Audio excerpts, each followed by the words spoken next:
That's one of the things I'm always looking on Zillow for a piece of land to buy, just because I'd like to have a garden again. Because there's nothing better than tomatoes out of garden, the dahlia onions, cantaloupe. You know, that stuff they call cantaloupe down there at Walmart and Dillon's is just pitiful compared to real cantaloupe. Yeah, I miss gardens. Oh well.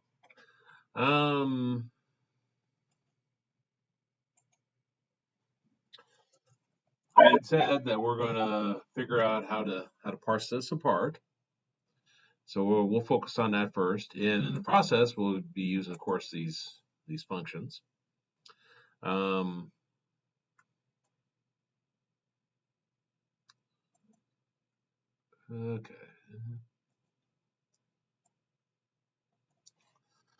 So I'm going to select 102865 from Google.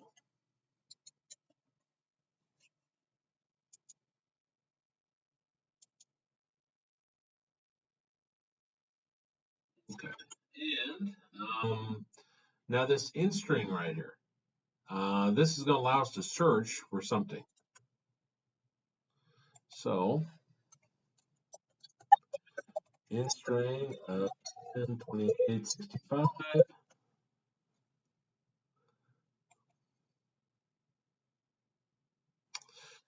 What do I have wrong?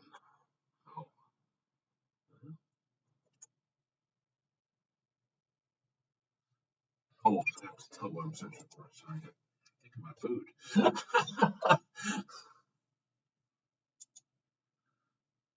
Okay, position 3. That returns the position of my first slash. And if I were to put these, this is 1, 2, 3, 4, 5, 6, 7, 8, 9, and 10.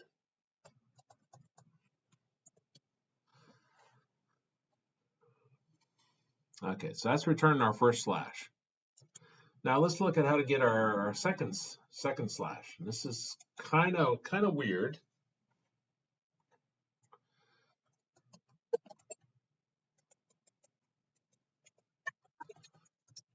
I'm going to search 102865 again.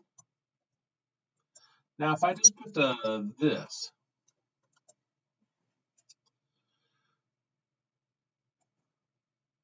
it'll give us 3 twice, because it starts searching at the beginning again. I don't want to search at the beginning. I want to search at this position plus 1, because that's our third parameter. Let's see. Position is the starting position. So, if I did this, that would start at position 1, which would again return 3. So I wanted to start with this one, where the first slash is plus 1. So I'm going to copy this.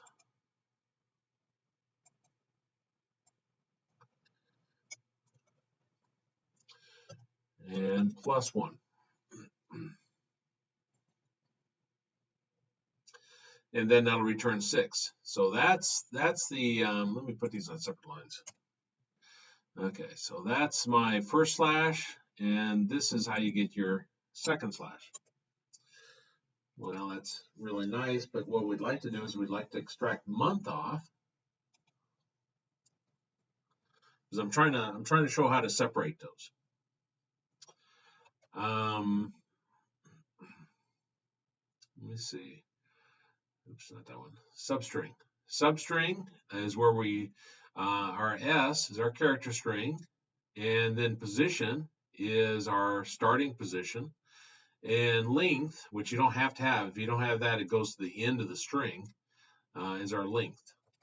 So I'm going to have substring 102865. My starting position will always be 0. I'm assuming there's no spaces. We could do some trimming to get rid of those, but we'll assume that. And I want it to go to the position of my first slash minus 1.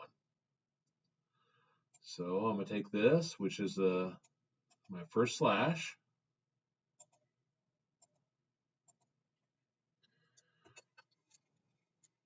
and -1.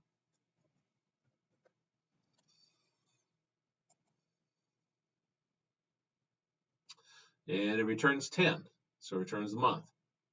Now this will work even if I just put in like a 9/28, which we'll look at here shortly. Okay, so that's our month. Now our day. Substring 10, 28, 65. Now I'm hard coding this, but envision instead of 10, 28, 65 being in there, envision a column name, which I'll go and add that column to one of my tables, and we'll just see it. Okay, now my starting position. The starting position of 28 is going to be the first slash +1. Okay, so which one was my first slash? This was my first slash.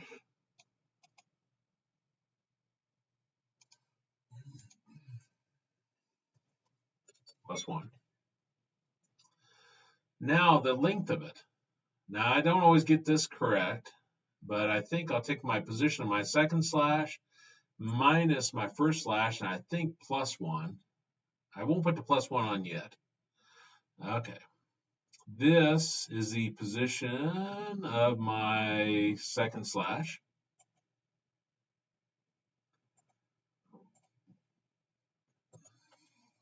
Minus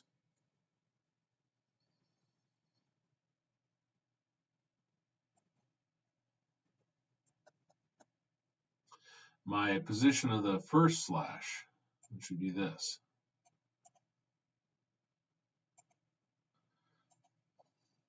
Sometimes I actually write it out, sometimes I just guess. And then a closing parentheses for the substring.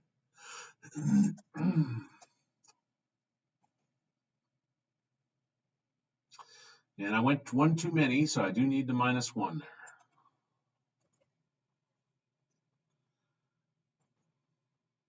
And I return 28. Now, if I went over here and looked at it, my first slash is equal to 3. Second slash is equal to 6. The length of 28 would be 6 minus 3 minus 1. And that makes sense now. 6 minus 3 is 3. 3 minus 1 would give me 2. That would give me the length of this right here. Now I need to get my year. Excuse me. Let me grab a drink here. Talking all day, but I haven't been drinking enough.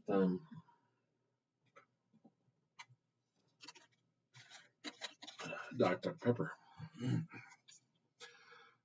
Okay, so this next one will be our substring 10, 28. I think I did this harder in another class than I needed to. I think my beginning position should be the second slash +1.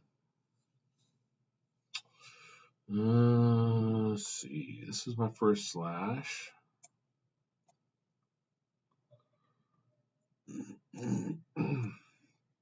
Okay, that's my first slash. This is my second slash.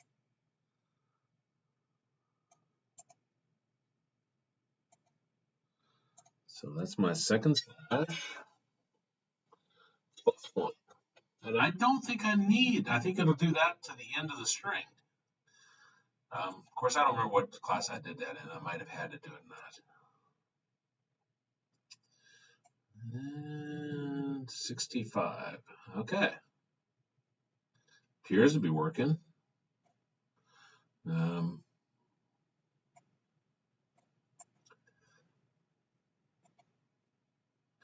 going to throw that somewhere.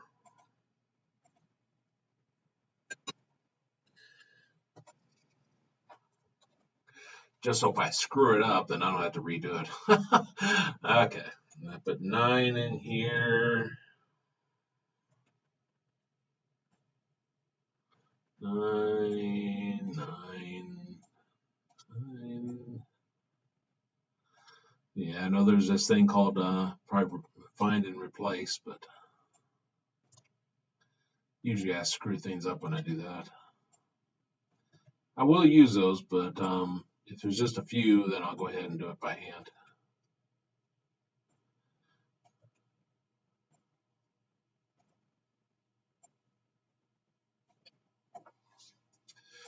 Okay.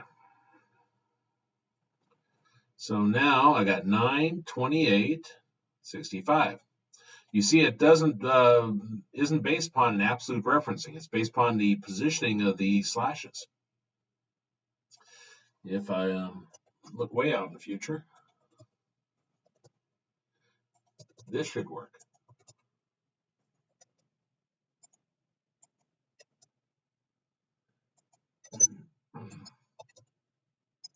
Because again, it's strictly based upon the position of the slashes.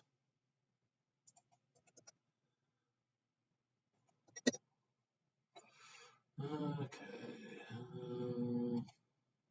Run that. And I get 928, 6500. Okay, now I'm gonna create a new table. And my date test. And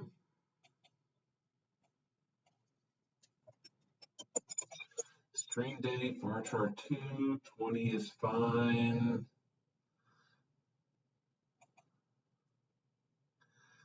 And refresh this. My date test. Open that up and go add some data in. Because that'd be the column that says data.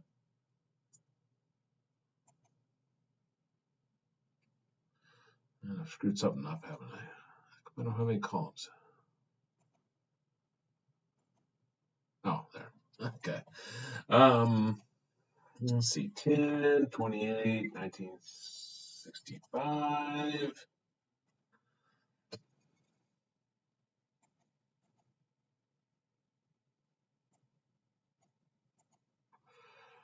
9, 13, 2000.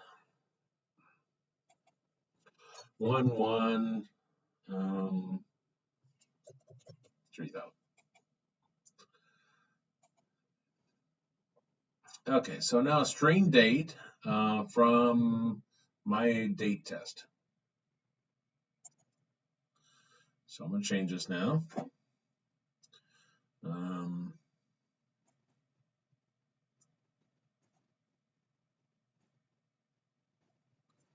String date.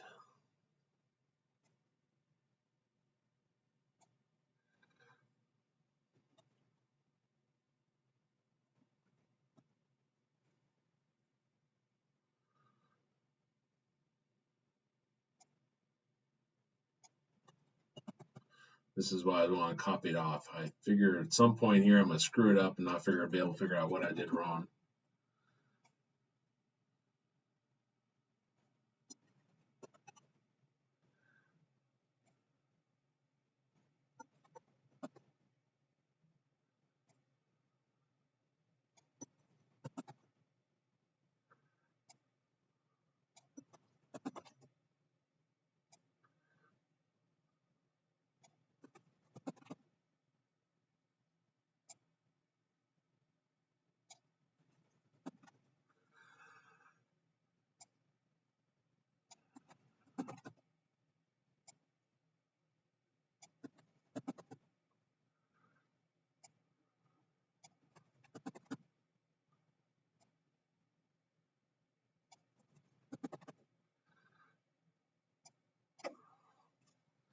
My date test. Okay.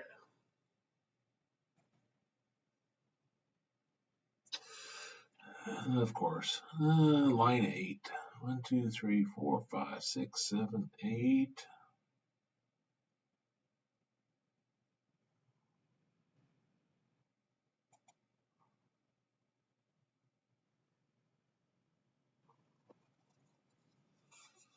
Oh, I do. Okay.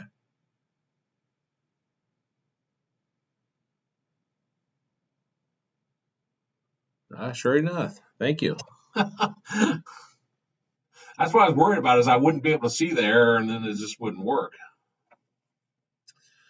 Okay. I guess I don't need those positions, but they don't hurt anything, I guess. So I got 10, 28, 9, 13, 1, 1. That matches. Then 1965, 2000, 3000, which matches our year. Now with this, I could create a new table, I could update columns, I could do whatever. But that shows stripping those out like that. Now, if it's already a date, it's a different issue. It's easier then.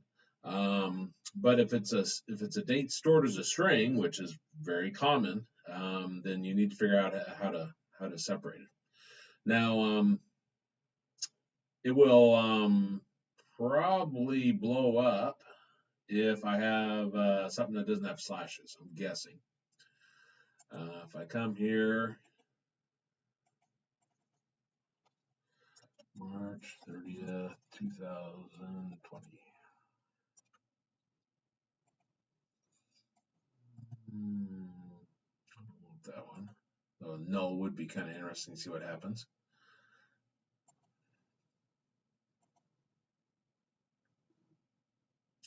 Yeah, well, it blows up. Doesn't work, I should say. So we've got null, null, and it puts everything over there, which then screws it up, because then I try to do any kind of reporting or anything, I got this messed up. Okay. There's SoundX. Translates the source string into its SoundX code. SoundX is a coding scheme for translating English words into sound-like patterns. I've never used this. Single SoundX value is relatively worthless. I'll let you read about that. Worthen.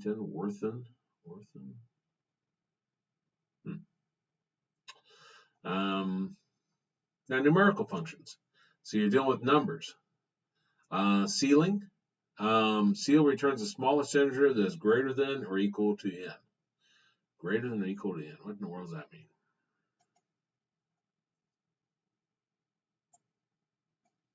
If you've seen this in other programming languages, you know what ceiling does in floor. Okay. Returns the smallest integer that is greater than or equal to, and let's say I put in 3.12.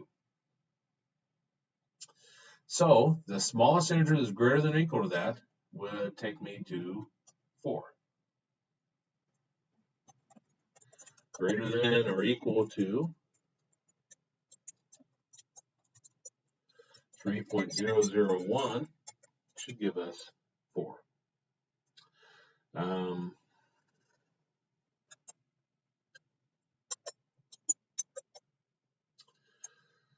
going to keep that just in case. I guess I could just save it. Okay. And then create a new one.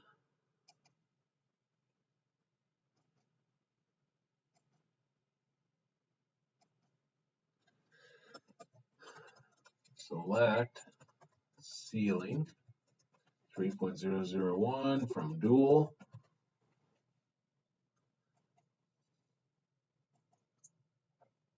Returns 4. This another way to refer to it would be to round up. Now the floor says returns the largest integer that is less than or equal to n. Less than or equal to n. So if you had like 3.15, largest integer is less than or equal to that would be 3. So if I did floor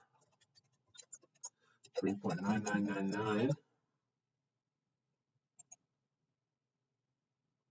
that gives us 3. Floor of 3.0001 gives us 3. This basically is rounding down or truncating your decimals. So no matter what your decimal is, you always go down to the next whole number. Yeah, for ceiling, no matter what your decimal is, you always go up to the next one. Anyway, that's ceiling and floor. Round is probably more interesting. If you want to round one of your numbers, like some of them we saw were pretty pretty out there.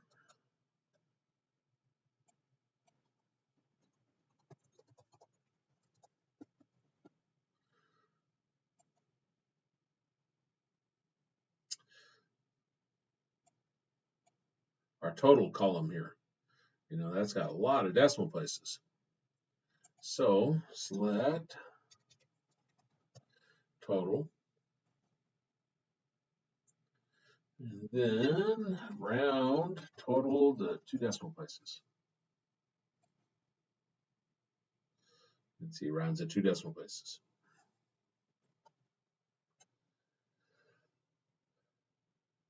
Truncate. Truncate will just drop off your decimals to a certain place. Like here we have 12.355143, and we say 2 decimal places. And it takes 35.35 and truncates everything else. So kind of similar. Which one is the truncate? I don't remember. Ceiling, floor. I never remember those. I always have to rethink them every time I run across. Have to use floor or ceiling. Remainder. Select remainder 9,3. That gives you 0. It's old school division. 9 divided by 3 is 3 with remainder of 0. 10 divided by 3 is 3 with remainder of 1. 11 divided by 3 is 3 with a remainder of -1.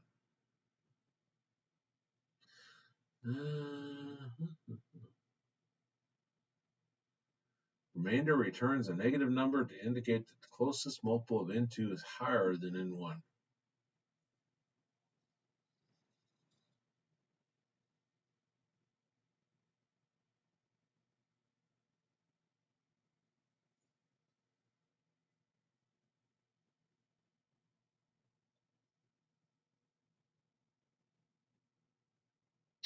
I have to think about that.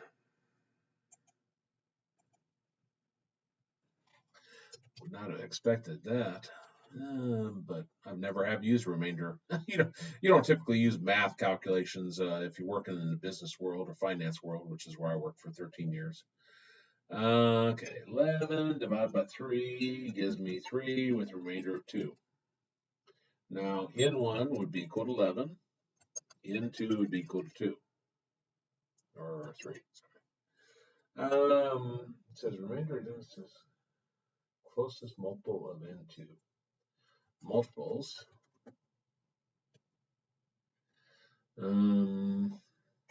3, 6, 9, 12, 15, 11, 22, 33, 44. Okay.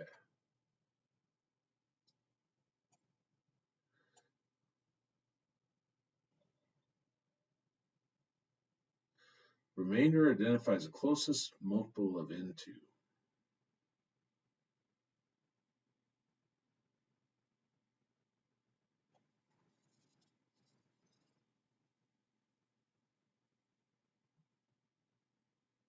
Oh, yeah, the closest multiple of that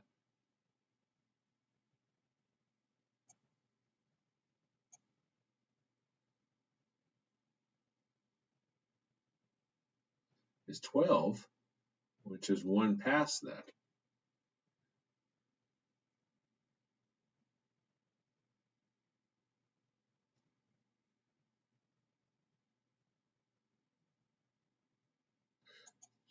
Interesting. Wonder why in the world they chose that. Ah, they do have a mod. Mod works like you're supposed to. So modulus. That's what that stands for. This is nice in mathematics to tell an even or odd number. Sysdate returns the date.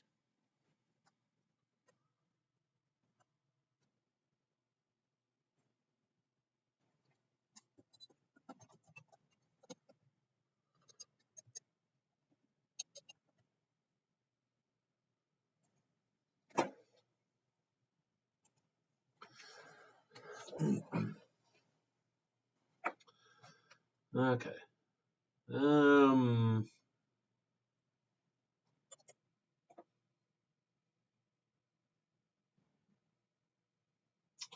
Let's see. Round nearest date value.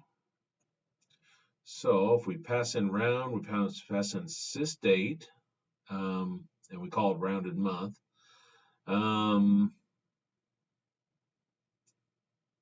Goes to the first. Okay. And then RR looks like the next month.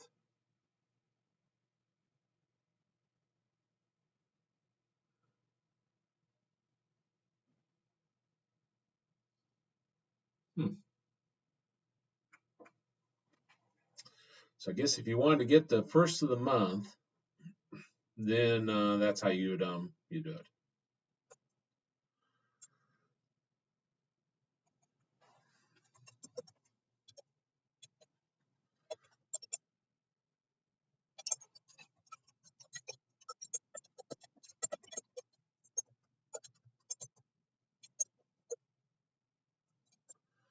First of the month.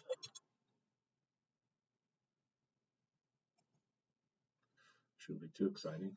Assuming I had it right. Comma, no, round, sysdate. Can't do my quotes today. From dual.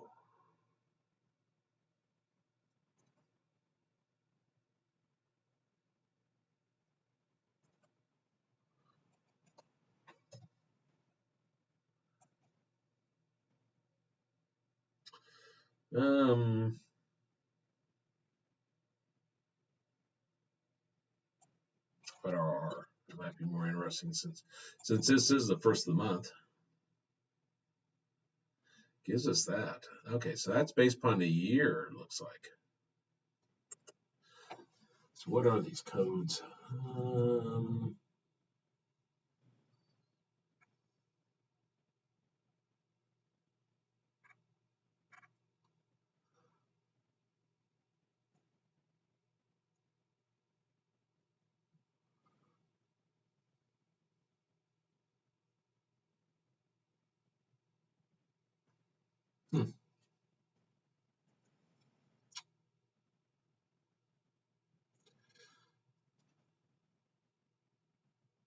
I mean, MM would be kind of obvious, but YRR is year.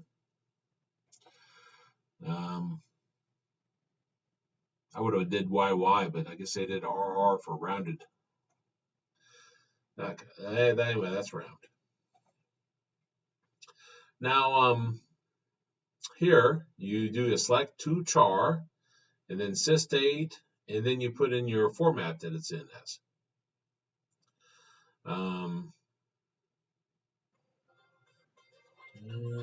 Should have shut my phone off. Let me do that. There it goes. Sorry about that. Actually, let me lower the volume. I get so few calls, I forget to actually. Let me lower the volume. It's still in that mode. Okay. Now.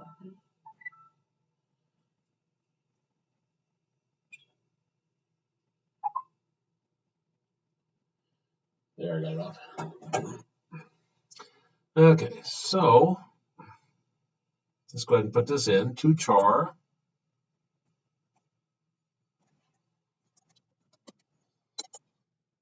To character. Sysdate, which is a date, and we need to put that in there. DD MON YY as raw underscore date.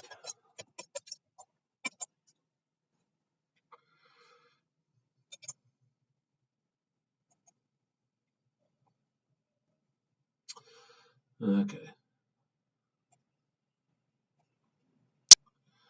Put DD there. See how when you got it in a date format, you got a lot of flexibility. It's pretty easy to extract whatever you want.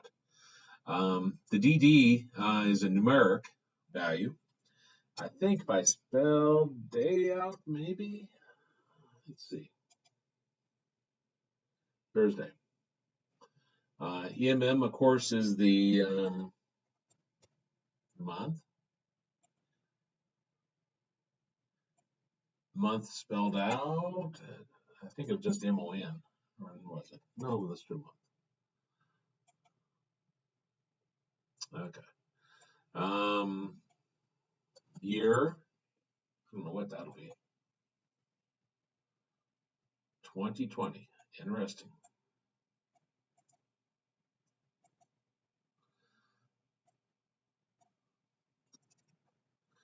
YY. 20, of course. MM.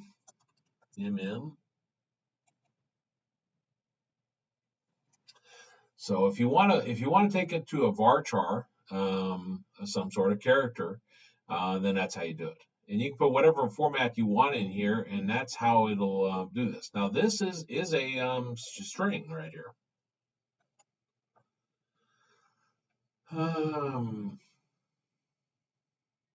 Oh, and this as right here just as a title, in case you're wondering.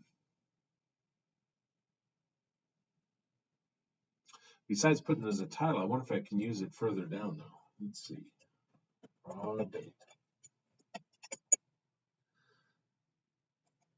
think I ever tried that. Nope.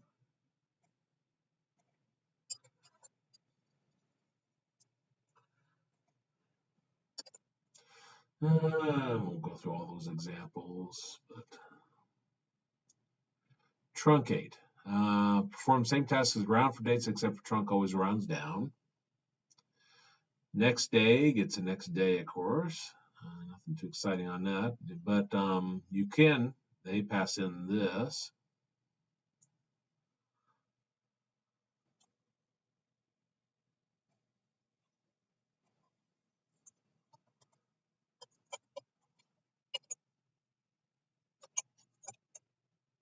If I put in sysdate.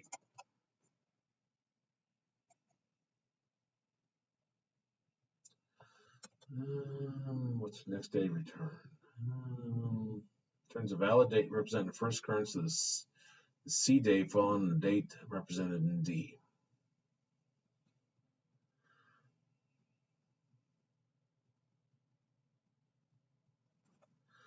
Oh, I see.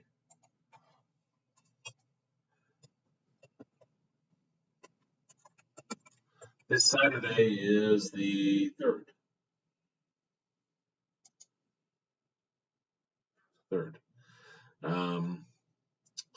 If I add 5 to that, see what that does. Returns the 10th. So returns the next Saturday after that. It's an interesting feature. Last day, let's see, returns the last day of the month in which D falls. Okay. Add months. So, and it's requiring a date and then the number. So I'll add the months on to get the months between. This would be so hard. You saw how hard it was just to take a string and extract the month, day, and year. It would be so hard then to convert those to numbers and try to do something with them.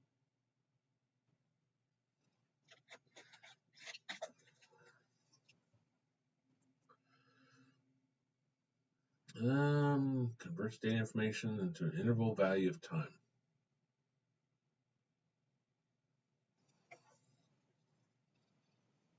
N is a number required. I never have used this one. Interval unit, one of the following values, year or month, converts data information in numeric form into an interval value of time.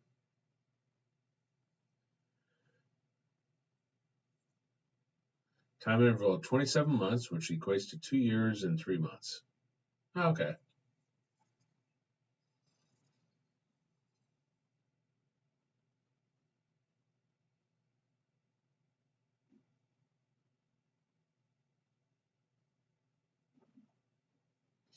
2-3 looks like a string.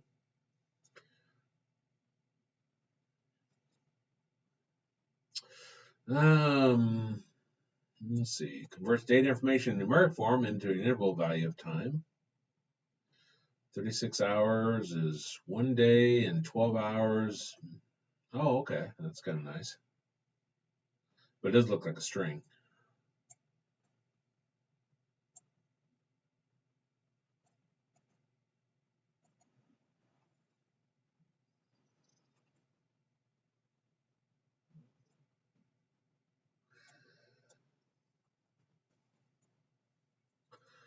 Okay, and 50 hours. Hour.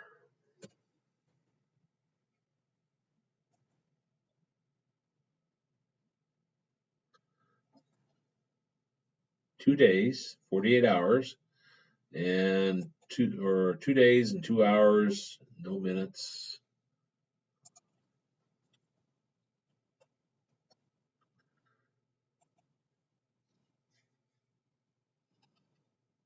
Two days, 2 hours, 21 minutes, 7.2 seconds.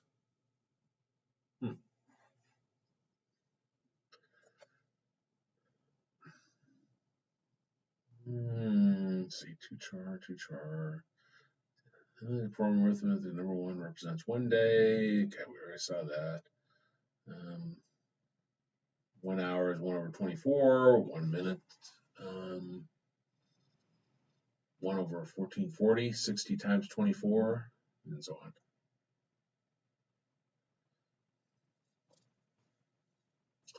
on. Okay, analytical functions. There are 3 categories of functions tested by the exam: scalar, analytical, and aggregate functions. Scalar functions return 1 answer for every 1 row processed. Aggregate functions return 1 answer for a set of 0 to multiple rows. And analytical falls somewhere in between these. The ability to return multiple rows from within a group is a given selects statement processes data row by row. An analytical function can operate across a window of rows.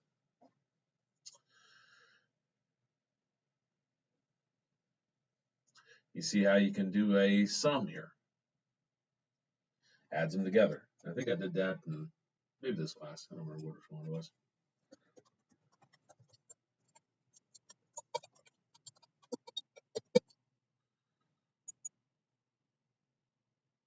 So if I want to sum unit cost, not that that makes much sense.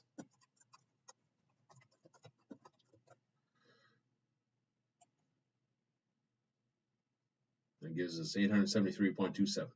And notice it took the multiple rows and only returned 1 row. So it isn't row for row that's returning there.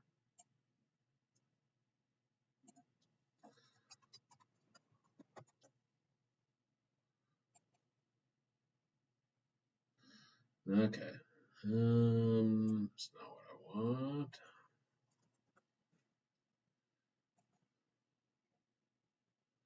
Okay, so select sum of unit cost. And I'm not sure where this should be. Let's try it there. Select region.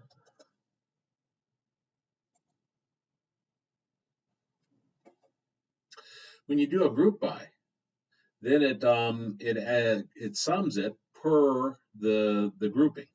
So it sums all the central together, sums all the east, sums all the west, sums all the Kansas. No, that's probably a garbage one I put in if I'm having to guess. This is why when I had the data with like KS, big K, little s, all lowercase, all uppercase, all of those came up as a separate entry when you do a sum. That's why they have to be consistent. Okay, sum. Okay. You do a running total for each row. I'm not sure if I really Running total's always kind of thrown me. I guess it's just adding the current value plus the previous ones.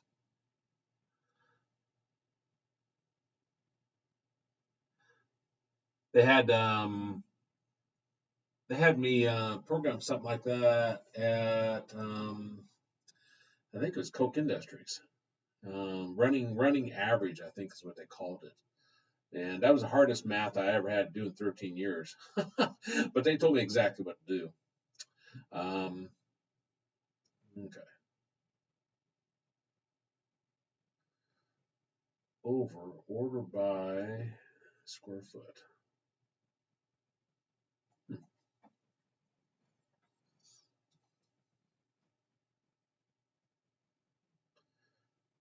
Okay, lag and lead. The lag and lead functions similar to each other for a given row. Lag shows a column's value in a prior row, and lead shows the next value.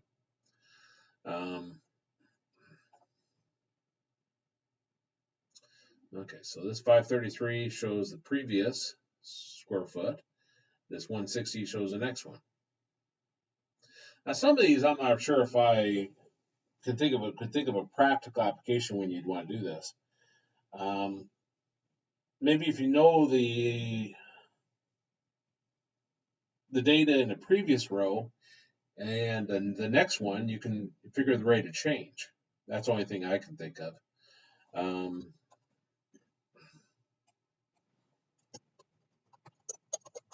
And that would be hard to do rate of change because they're in two separate rows.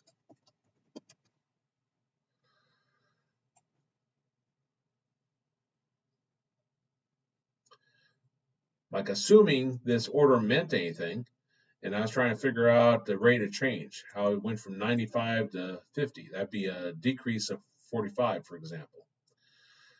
So select units.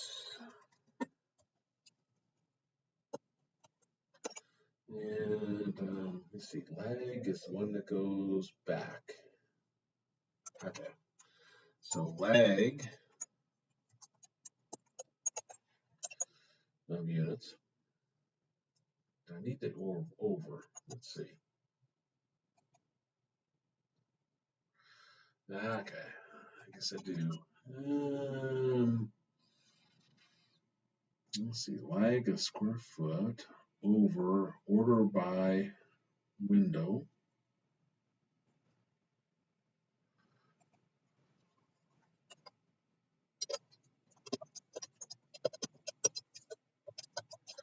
Order by region.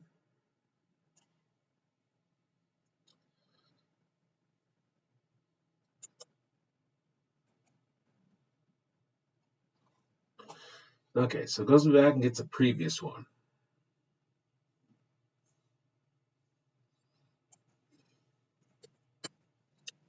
The key question is if I can find a difference between them.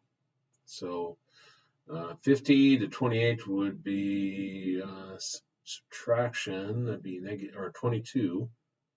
Oh yeah, the change. Yeah, negative 22. So negative 22. So if I take units minus that, okay.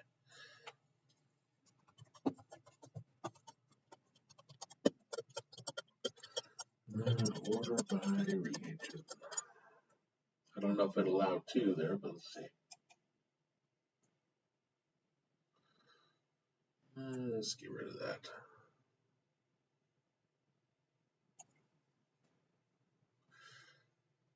If you can't do calculations on it, I don't know what good it would be. Okay. So that would show me my rate of change going from one record to another record, assuming it meant anything, my order by there. How would I handle the first one? No.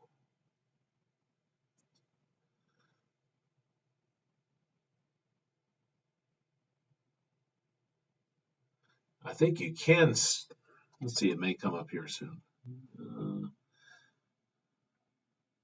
Anyway, that's lag and lead. Standard deviation, that's from statistics. You can calculate standard deviation.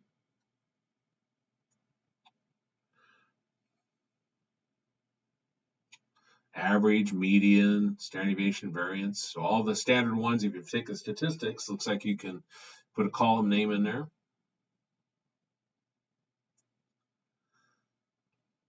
Percentile kind of uses to calculate percentile value for the given row.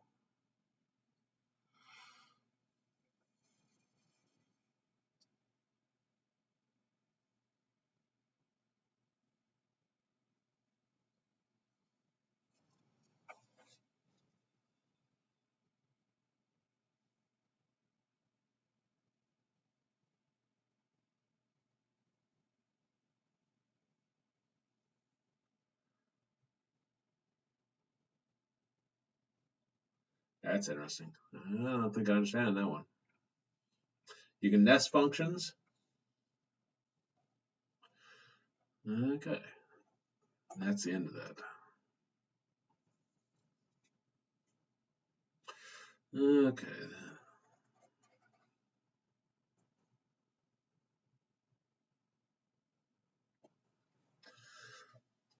Let's go into chapter 6.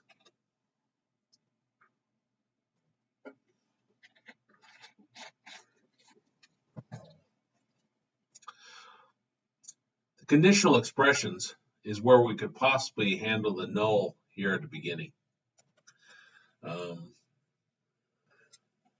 Okay, describe various types of conversion. Now this right here, we got select and then chapter inside of single quotes and then two pipe symbols. Pipe symbols concatenation. And here I'm concatenating the number 1 with a varchar, a character. And it automatically handles that. So that's some conversions you'll tell it to do it, and other ones it'll just do it automatically, trying to do the appropriate conversion. Sometimes it'll do it correctly. The use of a data type conversion is explicit. This is implicit. So select 3 plus. Let's see how it handles this from dual.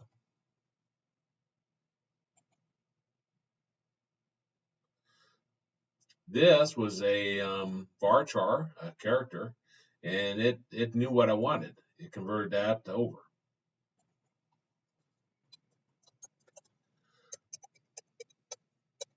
Let's see what that does. Same thing. I have my concatenate in there. That's 33.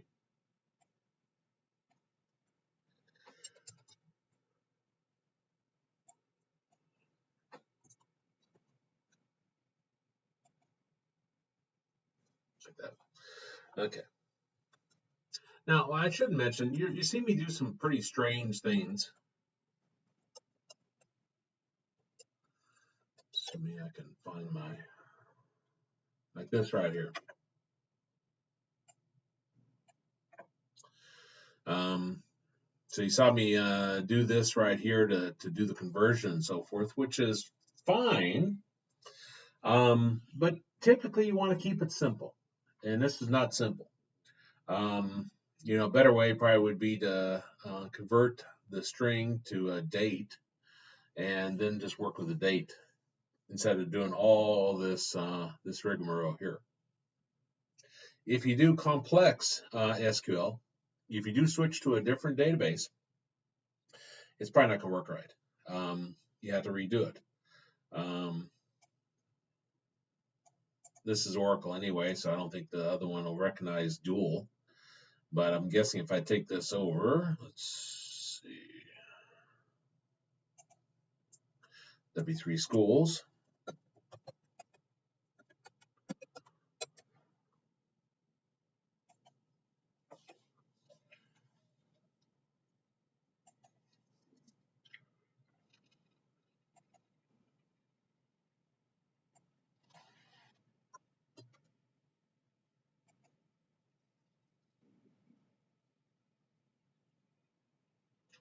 That's interesting. Usually leaves the error up there.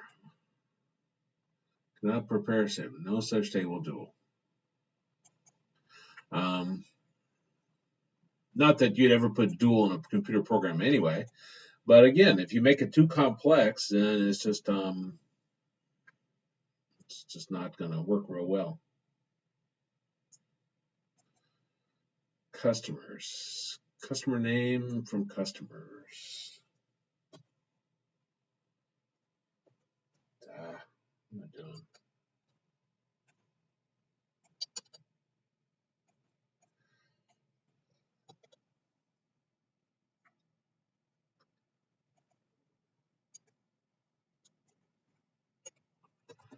Customer name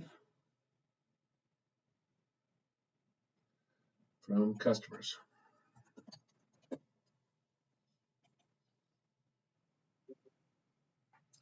Not authorized to use the function in string. That's an interesting error. Doesn't say it doesn't exist, says I'm not authorized. This is the problem when you go from one database to another and you're doing complex ones, is maybe it doesn't support it for whatever reason. Anyway.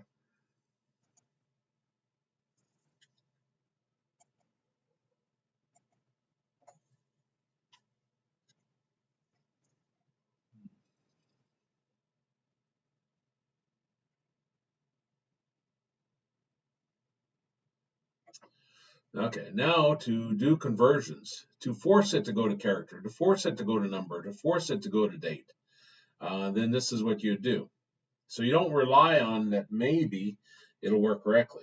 You're specifically forcing it to be converted. Personally, I think this is a better way. The other way reminds me of Visual Basic, where you just it's weakly typed. You hope it assumes the correct data type for whatever you're working with. That sounds like a lot of calls in the middle of the night saying your program broke and you need to come in and fix it. Okay.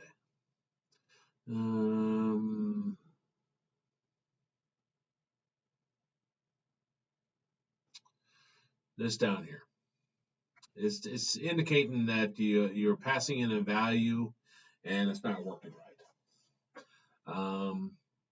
Call date TZ is of the data type timestamp with time zone. And so when you pass that in, it's not working right. This one gives you an error. Input value not long enough for the date format. But instead of doing that, if you do the to timestamp TZ, and we put in 24-May-12, 10, 15, 30 with colons between it, and then we put in the format specifier. That R just throws me. Day, month, year, I guess. But is it rounded year or is it YY? HH24 is 24-hour clock, so that would be like, you could have an 18 there. MI, obviously minutes, but I wonder how that, no, just minutes. Okay, MM would be a month anyway. And then 30 is SS. So even though it's coming in exactly the same date, by us doing this call to timestamp TZ, it's doing a conversion.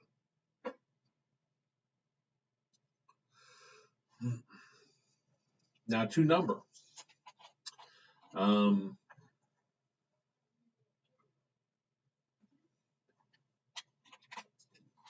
Let's take a look at that.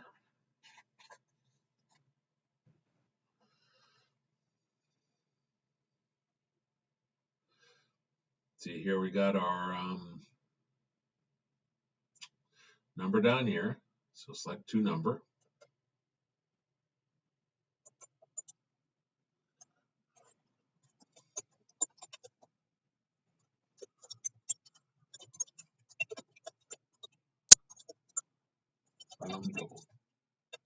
I wonder if it'll allow me to do that. Okay, we just got a number in there, no big deal. But then the question becomes, how do you handle it when you got all these special characters? And this gives you an idea of formatting and so forth that you can use. This one specifically here, you specify what it looks like. So like if I put a $sign there, blows up. But if I do my format specifier here, let's see if that works. It strips off the $sign.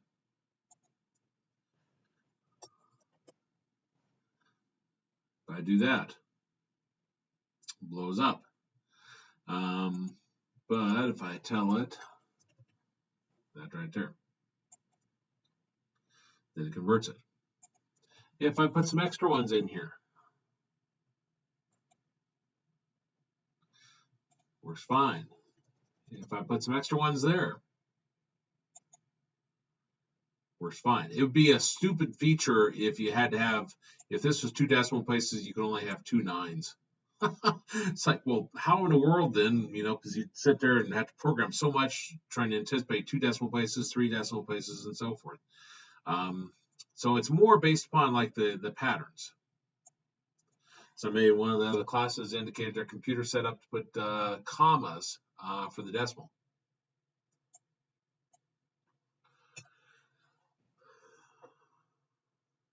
So let's see how that works. I'm wondering if it'll work or if it'll get confused. Well, it stripped out the decimal completely.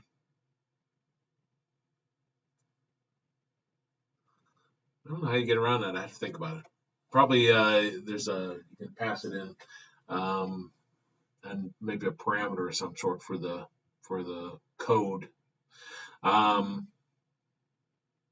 This is Latin American countries. Some of them some in Latin America use commas instead of the decimal. How are you going to handle that? If you get data in and you're importing it into your Oracle database, and it's your customers call and you say, hey, all these are coming in wrong. For example, $3.32 is coming in as $332. And you're sitting there panicking because your data's all messed up. You got to figure out how to use that. Probably this right down here, some kind of currency. See table C and 6.1.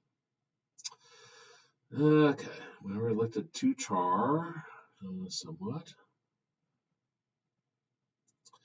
That's probably not a bad place. We only got 1 minute left, so we'll stop there. I want you to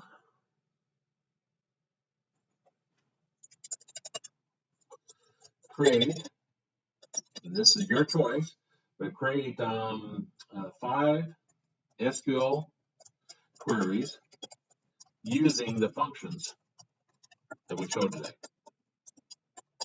In addition, I was hesitating whether to assign this one or not, but we'll see.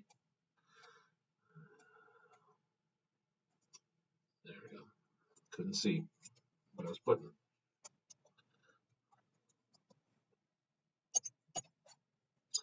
I want you to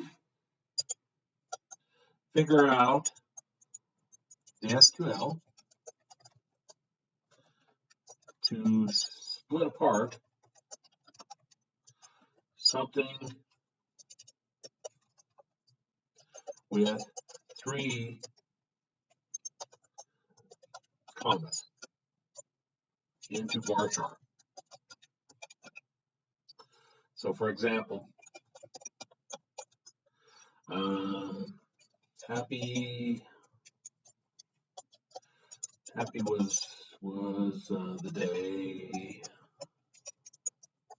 like that. That should split them up into 4 separate columns. You should have happy was the day. Now this isn't trivial. Sounds like, well, it is just one SQL query, but I think I spent 20 minutes on first part of class where I split where I had 2 slashes. This is just to put in the third one in there. Slash, comma, same difference. So you should be able to get 3 or 2 of them real easy. And then the last 2 will be a little bit more challenging. Questions on any of that?